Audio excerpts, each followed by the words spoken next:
We always take pride in the 21st century.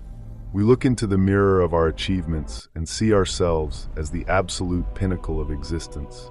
We have lasers that pierce the darkness, satellites that observe every square inch of the planet's surface, and supercomputers capable of performing billions of calculations per second.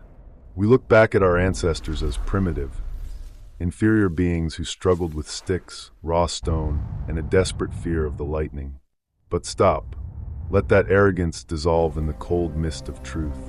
What if I told you that thousands of years before Edison's first light bulb flickered to life, there were machines more complex than the finest Swiss watch? What if I told you that blocks of stone as heavy as an aircraft carrier were lifted into the sky without a single drop of oil or gasoline? That we were not the first to master quantum physics or precision engineering? Welcome to episode 3. Today, we step into the gallery of the impossible. These are not speculations. These are physical evidences, artifacts that, according to every rule of mainstream history, should not exist. Modern science calls them out-of-place artifacts. I call them the shattered remnants of a divine technology that has been forgotten, a legacy stolen from the memory of mankind. Let us begin in the crystal blue waters of Greece in the year 1901. A sponge diver discovered a rusted, encrusted lump of bronze in a 2,000-year-old shipwreck near the island of Antikythera. For decades, it sat silently in a museum, ignored as a worthless piece of scrap metal from ancient merchants. But when modern 3D X-ray technology finally pierced through its rusted shell, the scientific world stopped breathing. A thunderbolt struck the heart of academia. Inside that bronze lump was not jewelry or gold coins. It was a system of interlocking gears of staggering complexity, over 30 gears with teeth cut to precise mathematical ratios. It was not a toy. It was a mechanical astronomical computer. It could calculate the orbits of the planets, predict solar eclipses to the minute, and account for leap years with a precision that humanity would not achieve again until the 18th century. Think about this. Who calculated the complex trigonometry required to design these gears?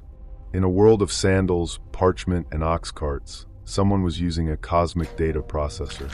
Mainstream history books tell us this technology could not have appeared for at least another 1,500 years. So who taught them? Or is this a relic from a civilization that had already mastered the heavens?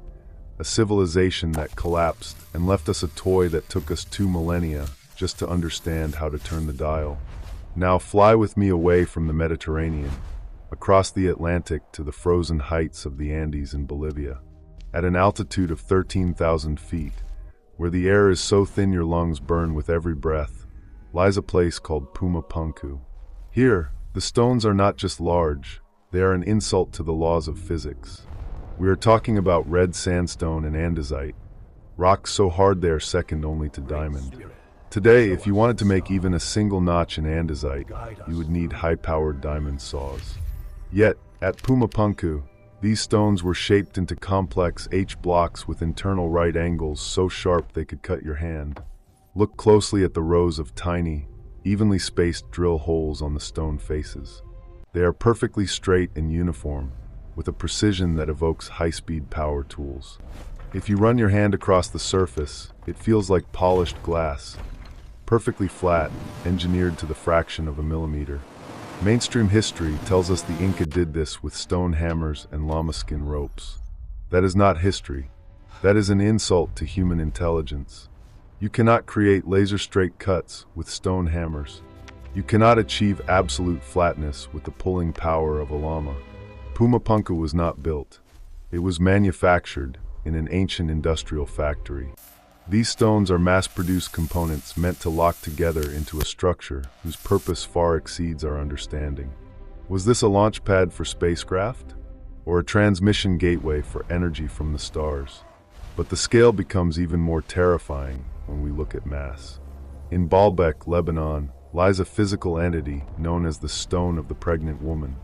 A single block of limestone weighing an estimated 1,200 tons. 1,200 tons. To put that in perspective, that is equivalent to the weight of 3 Boeing 747s fully loaded with cargo. It sits in a quarry, perfectly cut on 6 sides, ready to be moved. But who would move it? Nearby, in the foundation of the Temple of Jupiter, 3 similar blocks, known as the trilithon, were actually transported and lifted 20 feet into the air to form the foundation. They are fitted together so tightly that you cannot slide a needle between them.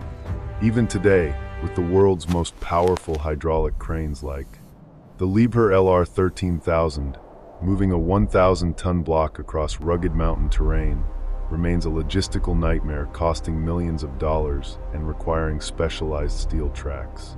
How did a Bronze Age civilization achieve this? Do not tell me about more slaves. You could have 1 million slaves, and they would still be crushed under the weight of this block before it moved a single millimeter. Muscle power has its physical limits. The answer lies in a technology we have lost: the manipulation of gravity through sound and frequency.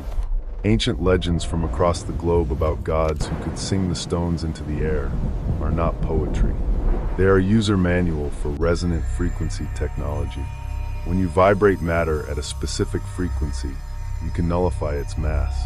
The giants from the stars did not need cranes. They used sound to mold the world. And what about energy?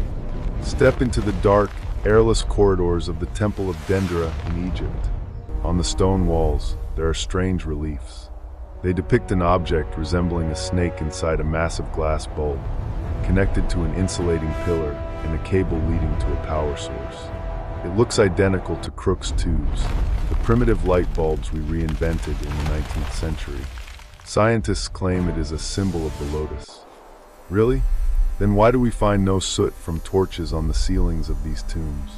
How did they see to paint such intricate, microscopic details in absolute darkness dozens of meters underground? They did not use torches. They used electricity. From the Baghdad batteries, clay jars with copper cores that can still produce a current when filled with vinegar, to the quartz-laden obelisks.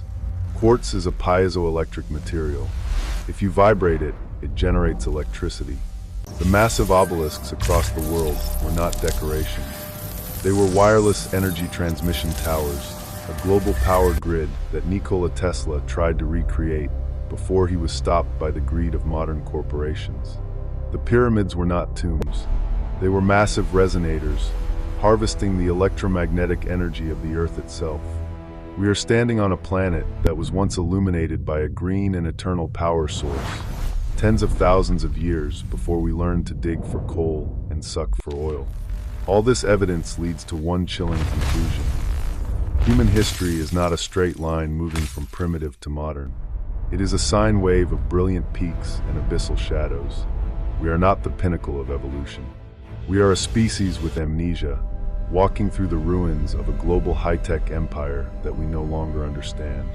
We pick up scraps of bronze at Antikythera and call it a mystery. We look at Pumapunku and call it mythology. We are but humble Why is science so servants. afraid to admit this?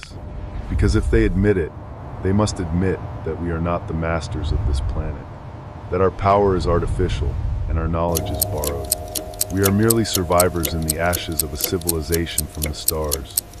The gods, who created us in their image, provided us with technology, and then vanished into the void. These artifacts are not just old stones or rusted metal. They are messages. They are screaming at us to remember our true origins. They are reminding us that we have the potential to be citizens of the cosmos, if we stop being arrogant and start listening to the echoes in the stone. In our next episode, we will leave the cold stones behind and look into ourselves. We will examine the missing link in human DNA. Why did the human brain explode in size in a single night of evolutionary history? Why do we have thousands of genetic flaws that no ape possesses? That was the moment we were upgraded by interstellar genetic engineers. The truth is not just in Egypt or Bolivia. It is written in the very blood flowing through your veins. Are you ready to wake up? Keep your eyes on the night sky, because the people who built Pumapunku, the people who left the Antikythera computer, they never truly left. They are only waiting for us to be smart enough to understand what they left behind.